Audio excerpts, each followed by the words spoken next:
Hi everyone, and a very warm welcome to today's webinar, which is Pensions Module, Get Started. My name is Sarah, and I'm joined today by my colleague Duncan, who is ready and waiting to answer your questions in the background. And remember, today is a part of our Pensions Discovery 2025 badge series. So if you attend at least 5 sessions, plus the quiz, you will earn your very own badge. But we will be talking about that a little bit later on towards the end of the session. So we'll start with a quick reminder of your auto-enrolment employer duties and give you an overview of the key features of the pensions module.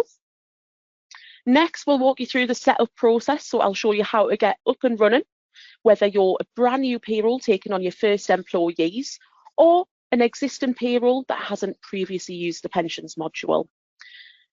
After that, I'll give you a bit of a demo of the pensions module itself, so explain where each option fits into your payroll process.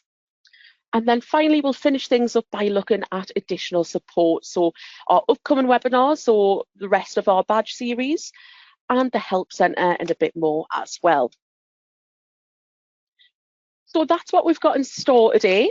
Before we dive into our introduction, I do just want to run a quick poll just to see how many of you are actually using the module at the moment. So you just want to select your answer on screen and hit submit, and I'll give you around a minute to get your answers in. So I'm just going to launch that on screen now.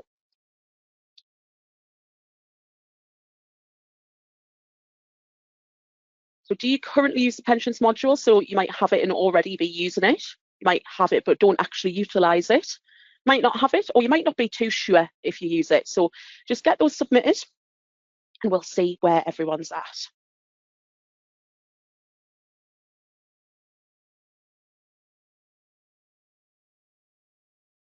Starting to see a few answers coming in there. I'll give it about 10 more seconds.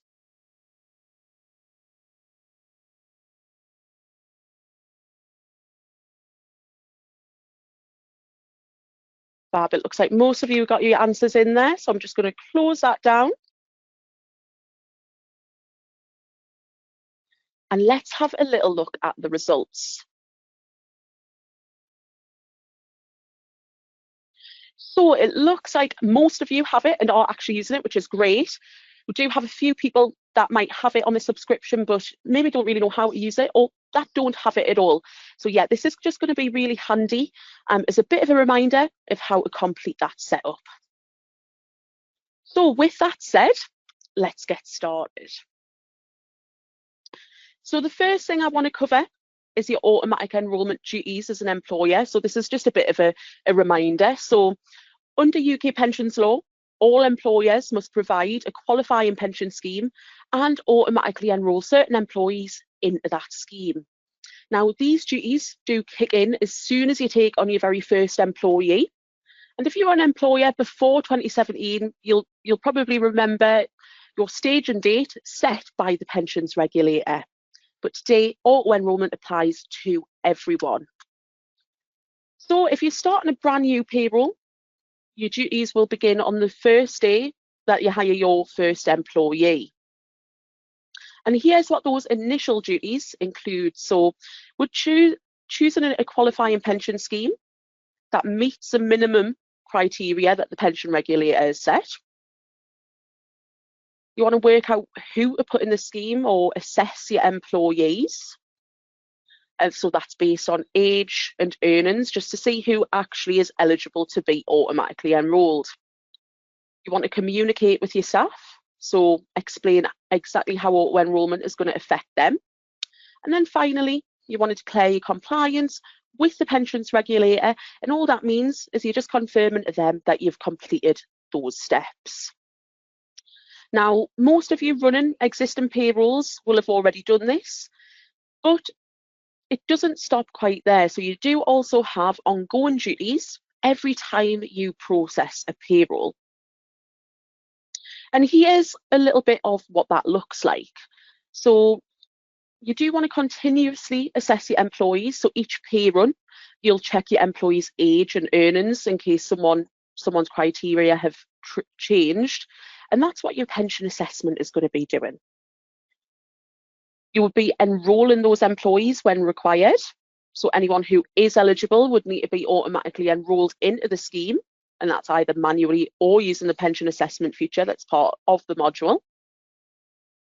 You want to maintain your contributions, so calculate and deduct your employee and employer contributions and send that over to your pension provider.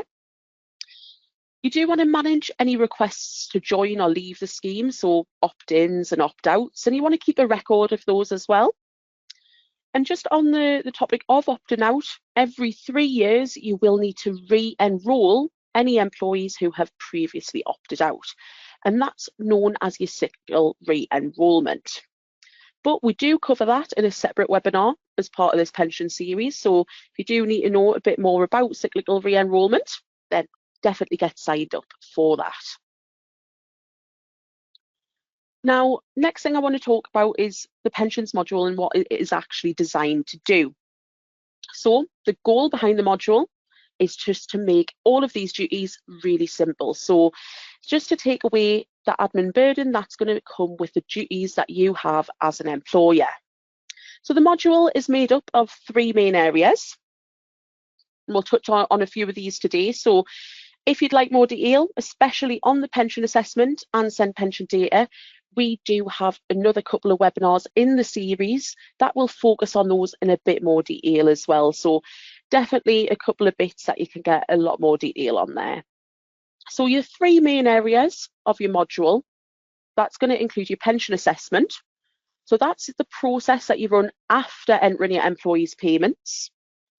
It's going to check whether anyone needs to be enrolled and gives you options on handling opt-ins, opt-outs and postponements as well. Then have your sending of your pension data, and that's all about getting the right information to your pension provider. So there are a couple different methods that you can do this. So we have our pension reports that you can use, or there's a few providers that you can send pension data directly to the provider using our pension data exchange as well. And then last but not least, we have sending pension correspondence. And that's going to cover the communication sides that you need to send to employees. So whether they're joining the company for the first time, or if they've opted in, opted out, or been postponed, that's going to help you generate the correspondence that you need to send over to them. But by the end of today's session, once we've walked through the setup, you'll have a bit of a clearer understanding of how the pensions module is going to help you manage everything effectively.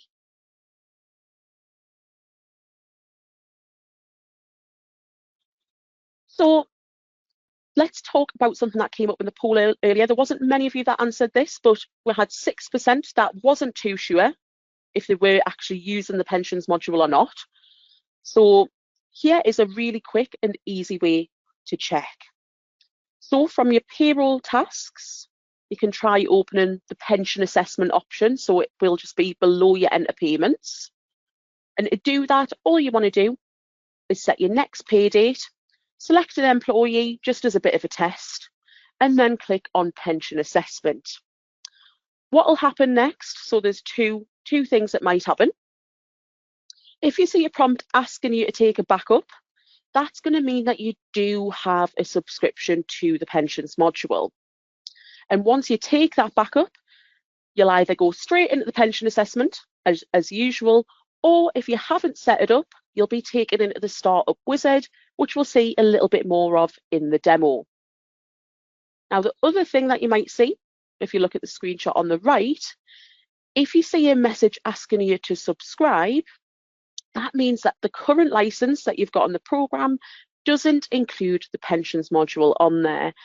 In that case, just contact our sales team. They'll give you all the details and help you get it added if you do want to start using it.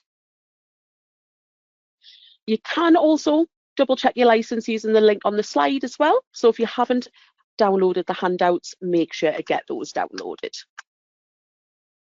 So hopefully that clears things up and sets a bit of a scene of what's coming next. So we've set the scene a little bit with the pensions module. And what do you want to move into the demo part of today's session? So we are going to focus on how to set up the pensions module, so how to get started with it. Many of you might have completed this before, but this walkthrough should give you some useful insights and confidence if you do ever need to do it again. Now, there are two common scenarios where you'll need to complete this setup.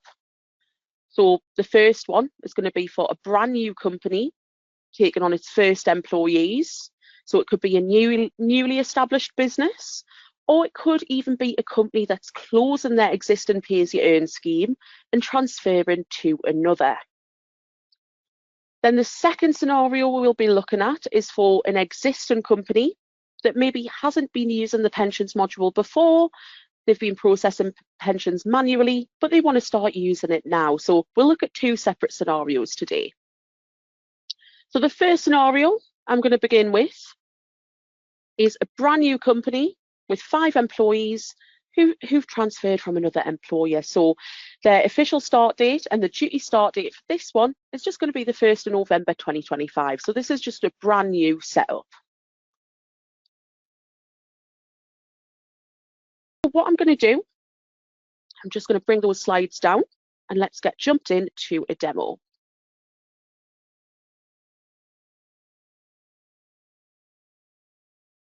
And get my payroll up. So this is a brand new company. I've already created my employees' records, as you can see. But if I just open an employee for a bit of an example, I'm going to go along to the pensions tab. And you can see I've not got any pension scheme assigned in here. And that is intentional because when you use the pensions module, the system is going to automatically assign schemes during the assessment process. So don't need to do anything manually in here. Now, I also have set up the pension scheme. So if I go to company and pension schemes, you can see I do have a pension scheme already set up for this one. So it's just a bog standard nest scheme, but I've got that set up on a company level. So I've got it set as a master trust, which has automatically selected some settings for me. And it's the standard 5 and 3%. So it is meeting the minimum. So I've got a couple of things set up already in my new company. First thing I want to do is I want to change my process date to my new company's duty start date. So I'm going to go back to payroll. I'm going to change my processing date. I'm going to pop that as the 1st of November 2025.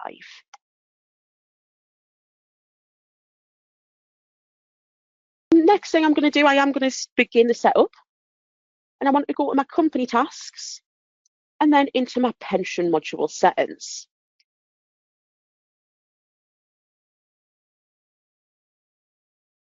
Now, the system will prompt me to take a backup, and it is strongly recommended before starting this setup. Now, I do already have one saved, so I am just going to click no for now, just to save some time.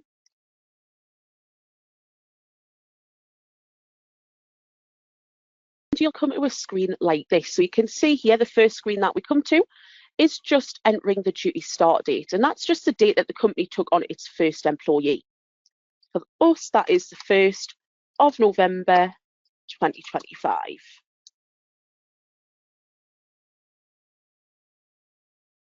I'm happy with my date, so I'm just going to click start. So next page that we see, we have 3 main steps to complete. If you have multiple users, you might have an extra step for access rights, but I'm logged in as manager, so I have full access at the moment. So I'm going to start with step 1, configure my pension scheme. So I want to click do it now on that step. And you can see it has picked up my nest scheme that I've created in my company settings. And that is going to be my default auto enrollment scheme. I'm going to mark it as such. And if you do have multiple schemes, you can override defaults by department or cost centre a little bit later on, but I will be showing you that in the demo. So I'm happy with my default scheme. I do just have the one in this new company, so I'm going to save that. And I'm going to tick the box to the right just to let payroll know that I have done that first step. Next thing we're going to do is configure pay elements. So again, I'm going to click do it now. So any of my payments subject to tax and NI are automatically marked as qualifying. So you can see things like overtime, basic, bonus, but not expenses, because that typically wouldn't be taxable or NI-able. Now, all of these look correct to me. So I'm just going to save those and mark number 2 off my list. Now, the final step is flagging any employees who don't ordinarily work in the UK. So I'm going to do it now. Now, all my employees are based in the UK, so no changes needed on this one for me. I am just going to save it and tick that to signify that it's been done. So I've done my 3 main steps. Just going to click next in the setup wizard. And you can see we do have a step here to send an introduction letter. Now, this is now found under reports, not the Pension Help Centre.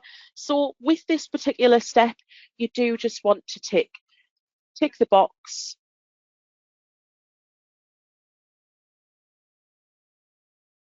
to mark it as done. And I'll be showing you exactly where to get those letters a little bit later on. So that's the 2 main steps done. And we can see we are now all set up for the pensions module in our new company. So if I just finish this,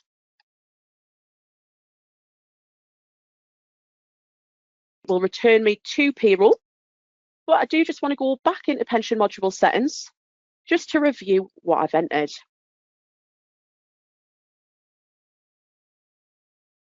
So what you can see in this window now, you can see I've got my duty start date in there. I've got my default scheme, so I've got my Nest pension scheme, and I have some postponement options as well. We have our cyclical re-enrollment settings and our phase and checks just to ensure we're meeting the minimum contribution requirements. So everything looks good in here. I'm just going to save those settings. Now, before I wrap up this section, I do just want to show you the introduction letter that I mentioned earlier. You can do this from the reports menu, just above your employee list. So you would go into reports and you want to select the employee folder just on the left-hand side. And you can see you've got your automatic enrolment reports here. So if we go down, we can see we have automatic enrolment employee introduction letter, and we have a printable one and one that you can send via email as well. Now that letter is just going to give employees an overview of auto enrolment and what they can expect. It is originally designed for the businesses staging for auto enrolment when the legislation first came in. So totally up to you if you want to send it or not. It isn't mandatory, this communication, but it is there if you want to use it. And that's just in the employee folder. So that is pretty much it for a new company setup. So I do just want to quickly recap what we've done so far.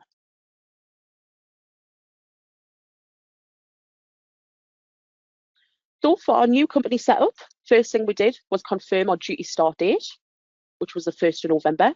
Remember, if you're unsure, this is just the date that you took on your first employee.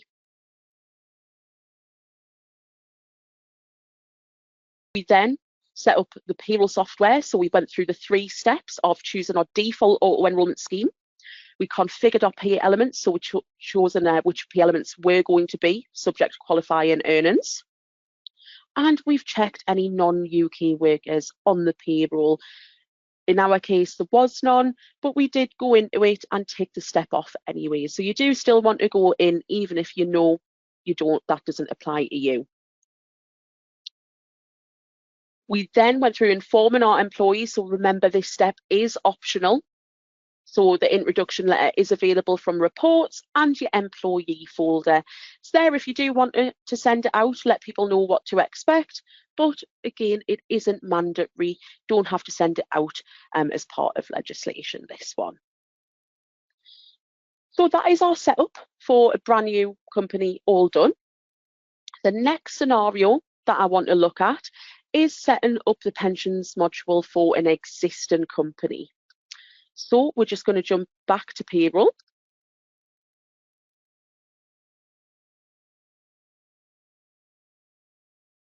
And I'm just going to jump into another company here.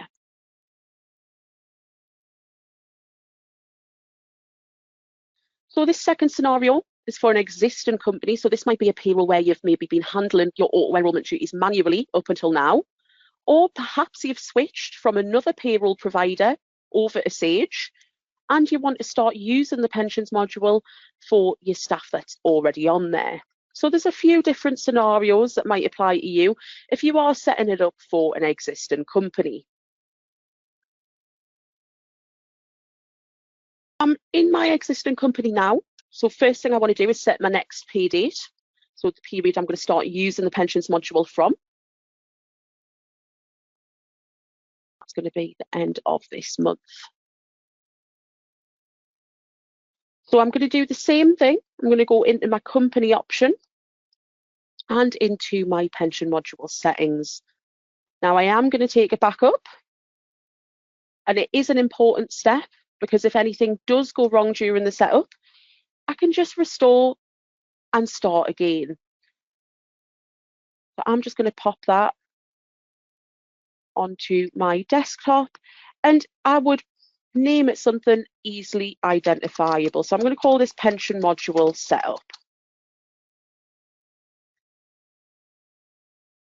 Now, when you are setting up for an existing company, there is quite a bit more to it than just a brand new setup. So backup is definitely important with this one, just in case you come across any errors. So we've taken our backup. The wizard is going to appear. Looks very similar at this point. So you can see it is asking for the original duty start date.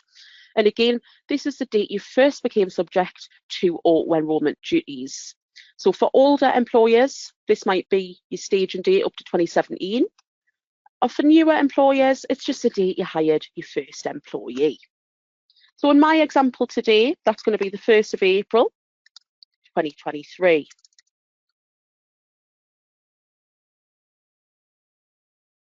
I'm going to confirm my duty start date, and I'm just going to click Start.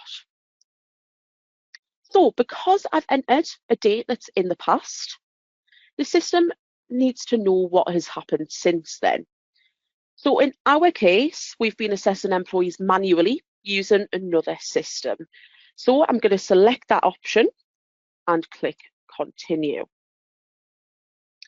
Now, there is a warning reminding me that it's my responsibility just to ensure everything entered is accurate. So with that, I'm just going to tick the box and move on.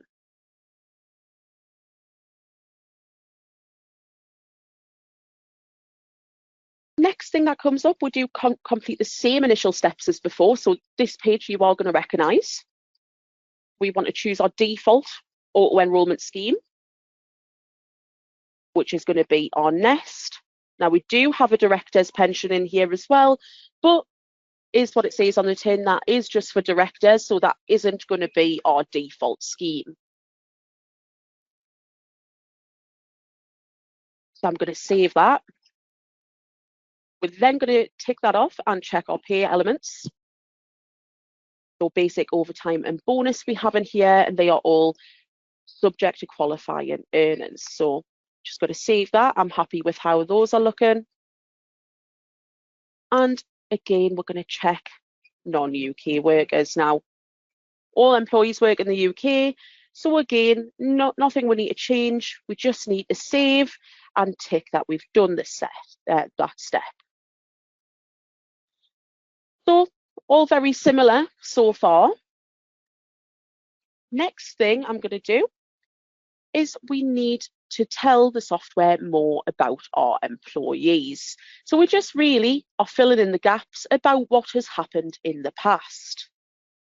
So it does mention that this section can take around 30 minutes, but that really does depend on how many employees you have and how easily you can access your previous records. We will kind of go through it a little bit quicker here, but really just depends on the nature of your payroll, that one. But let's get started with it. So if I click do it now, see, it will come up with a bit of a warning, which is why it is definitely important you take a backup before you start this. Let's make that a bit bigger for us.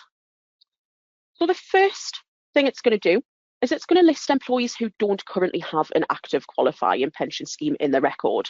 So for each of them, we just need to state why. So for employee 2, they were auto-enrolled on the duty start date, but they opted out soon after. That's why they're not in a scheme now. But for the others, they haven't opted out or postponed. They simply just don't meet the criteria for auto-enrolment. So I'm going to select neither for those employees. Then I'm just going to hit next. Now, the next thing it's going to show is employees who do have an active qualifying pension scheme. And we need to confirm how they joined. So were they auto-enrolled? Did they opt in? Were they in it before the duty start date? Was it contractual? But in this case, all employees were auto-enrolled.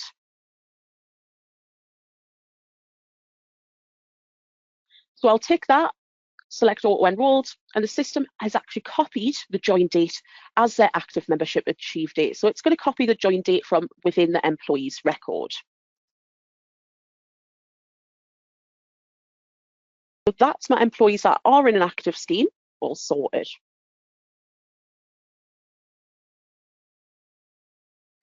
Next thing it's going to ask me is for employees who have left the scheme. We might need to enter some details.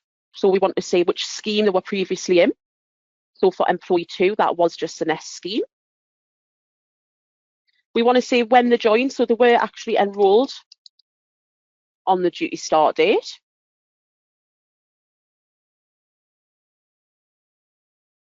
And they opted out soon after. So I've got a record that they actually opted out on the 20th of April. Now, if you don't know the exact date, you can enter an estimate. So in my example, I've just put the 20th of April in there. But yeah, main thing is that you want the correct status assigned to them. Now, employee 6 opted out, but you can see it's actually pulled through some of their dates automatically. And that'll just be because the pension scheme is in there, in the record, with a leave date in there. So that's my opted out employees all sorted.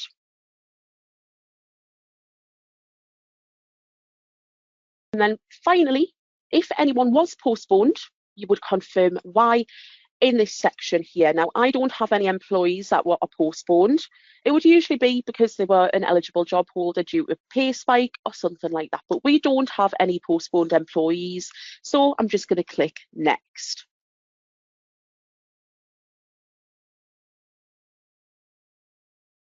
So we've came to the end of the setup. It's given us a little bit of a summary. So the summary is showing of 4 employees who need to be assessed. So those ones are either a new employee on the payroll or not eligible to go into a scheme. We've got our 4 employees that are in the scheme who are auto-enrolled. And we've got our 2 employees that have opted out as well. Everything's looking correct for me. So I'm just going to go ahead and finish the setup.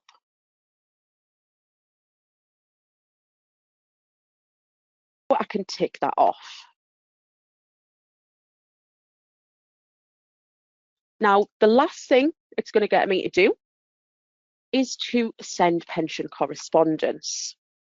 So this is going to be for any historical letters. So if I click do it now, you can see the system is going to show the enrolment or job holder letters that would have been sent to the employees who are in the pension scheme. So I've got my 4 employees here. Now here, I can simply record the date it was sent if I've got it handy, or feel free to give an approximate date as well. So I'm just going to pop in maybe the 15th of April 2023 for that one. And if you want to do it in bulk, you can just use this box down here.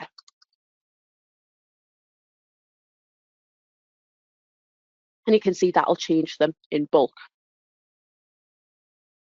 Now what I'm going to do is I don't actually need to send these out because they are historical. So what I'm going to do is in this option, I'm going to choose provider and I'm just going to show as sent. And what that'll do, that'll mark them up as sent. It'll give me a record of when they were historically sent without actually prompting me to print them out or to email them across to the employees.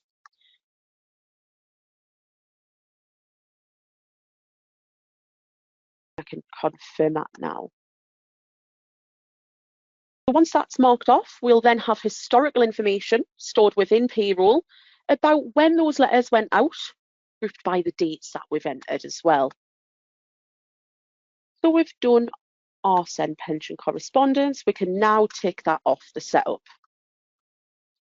So I'm going to click next, and you can see we are now done, so I can finish out of my wizard. Now again, now that I'm set up for my existing company, I am just going to go back into my pension module settings just to review everything that I've went through. So we can see we've got our historical duty start date in there. We have our default auto enrolment scheme and we have our postponement options. Now we do have a section for exceptions to the default scheme. And I do want to run through a bit of an example of that because this does come in handy. So in this payroll, I have actually grouped my directors into a specific department. So I want to group my employees by department. Now, if any director needs to be auto-enrolled, I do want them to go into a different scheme, so I can add an exception to that. I'm going to add it based on department. I'm going to put in directors. You can see I've got an option for directors pension in there. And what that means is when I have a director join or an existing director in the business, I'll make sure that they're assigned to the department for directors. And when the pension module is assessing and assigning schemes to the employees, if my employee is in that department, it will automatically put them into the alternative scheme. So dead handy if you do have multiple schemes going on in your payroll. So that's that all set up. Finally, I'm just going to check my phase and settings just to confirm that all of my schemes meet the minimum requirements, which they do. So I can go ahead and just save my settings now. So that's everything set up for an existing company. From this point on, the pensions module is going to handle all assessments, enrolments and communications all automatically. Now, I do just want to run through a bit of a recap of what we've just ran through for our existing company there. So very similar on the first bit, you do just want to confirm your duty start date. So this is the original staging date or duty start date given to you by the pensions regulator.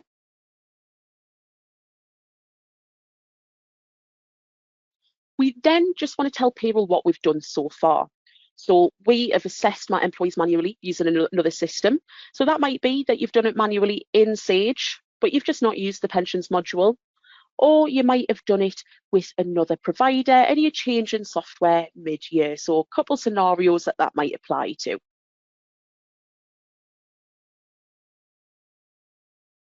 We've then went through to set up your payroll software. So we've chose our default automatic enrolment scheme. We've configured our pay elements. We've checked any non-UK workers. And then an additional step, we have told the system more about the employees we have on there. So if an employee doesn't have any pension history in the record, that means they're opted out, postponed, or neither. If they do have a pension scheme assigned in there, then we've classified them as auto-enrolled, opted in, joined, or contractual.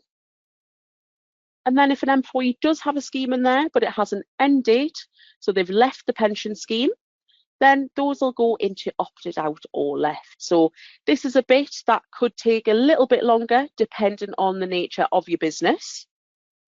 But really we want to give payroll all the information it needs to just pick up from where it left off when you do start using the module. After that, we've recorded our historical letters as already sent. So we've put some dates in there, who it was sent by, and then we've marked them as sent. And the reason why is we want to clear them down off the system. And it also means that you as an employer, although it's something that's happened historically, you still have a record of that within the system.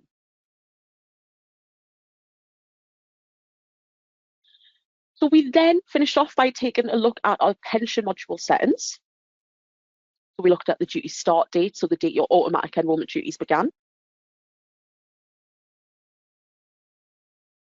We looked at our default auto-enrolment scheme. So this is the default scheme that eligible staff will be enrolled into. We did look at our override of the scheme as well, so our exceptions to the default scheme. So we put directors into the director's pension using a department that we've set up.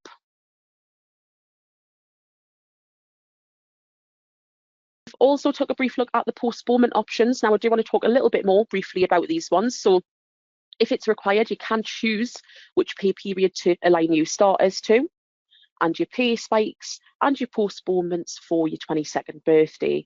Now, the postpone settings don't apply the postponement automatically, just on that note.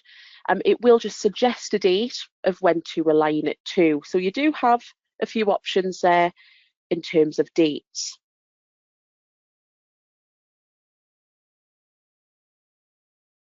And then you have your re-enrollment settings. So that's going to be your cyclical re-enrollment. And that's going to come around every 3 years since your staging date. Now, you do have a 6-month window to complete that. So you can go in and manage your cyclical re-enrollment settings and choose a date that's going to be suitable for you within that 6-month period. So definitely one to look out for, so you can have that flexibility to pick which date exactly that happens.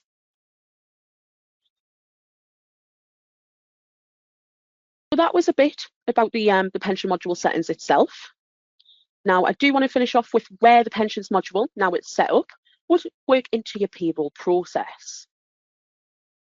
So these are where these options fit into your payroll process and what each one does. We will keep it high level just for today, but we do have plenty more webinars as part of the series, and where we cover some bits in way more detail. So we have a specific one around pension assessment and send pension data, or PDX, as well.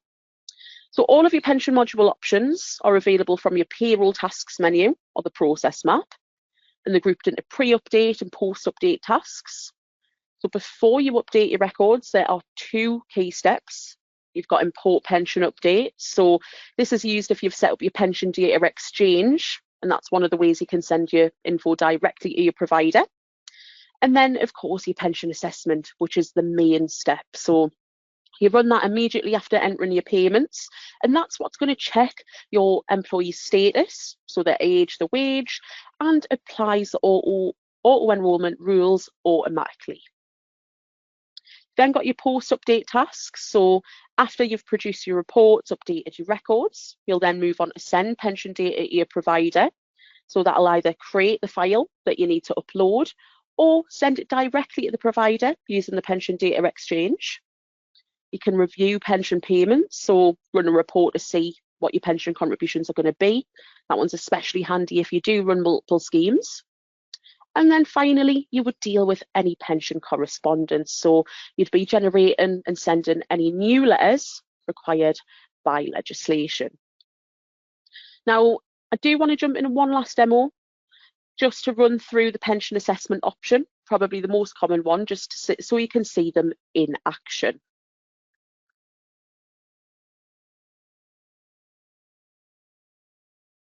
Now, with my existing payroll, I do actually have a new starter. So I've already set my process date and I've already entered payments. Now, the next thing you'd be doing is running the pension assessment.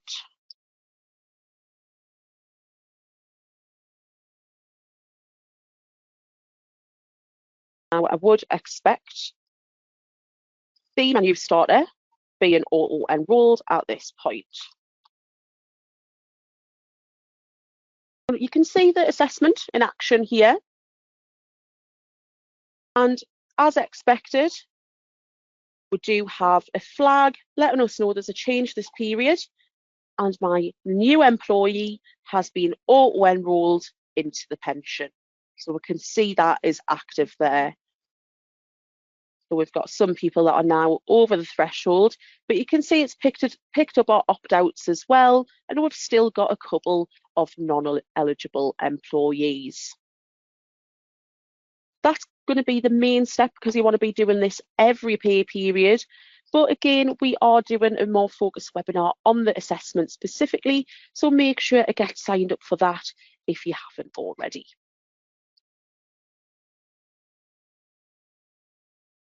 So just to summarise your 3 main points of the pensions module. So you've got your pension assessment. That's going to identify your eligible staff, enrol them. It's where you're going to manage opt-ins, opt-outs and postponements as well. You've got your send pension data, so you can submit your details to your provider. That's either going to be via pension data exchange or by a file upload. And then you've got your send pension correspondence, which is going to keep you compliant with communication duties. So it stores records for any audit purposes. And that ties back to the ongoing duties that we talked about at the start of the webinar. So those are going to be your 3 key features there. So that's how the pensions module fits into your payroll process or your day-to-day. But again, if you'd like more detail, remember to join us for a pension assessment session or a pension data exchange session as well. So that is it for today's webinar. I do want to wrap things up by running through some further support. Now, I do want to touch on the Help Centre. It is a great resource. You can access it by clicking on the Help icon in Sage 50 Payroll, so you can get your technical support guides, our on-demand webinars, and info on how to get in touch with our support team if you need to. And I do want to shout out Sage Uni as well, so you can do anything from bite-sized learning to full certifications, all at your own pace. So just go to the link. It is totally free to set up an account and explore. Hey again, everyone. Really hope you've all enjoyed today's session. I will close the session down in the next minute or so. As you exit, you will see a short survey. If you please take a moment to fill that out, your feedback is really valuable to us. We would love to hear what you thought, what worked well, anything that could be improved, so we can keep making these even better for you. You will also receive a follow-up email later today. It'll have a link to today's webinar recording on there and info on how to register for any future sessions. But thanks again from me and Duncan for joining us today. Hopefully we'll see you again soon. It is bye for now.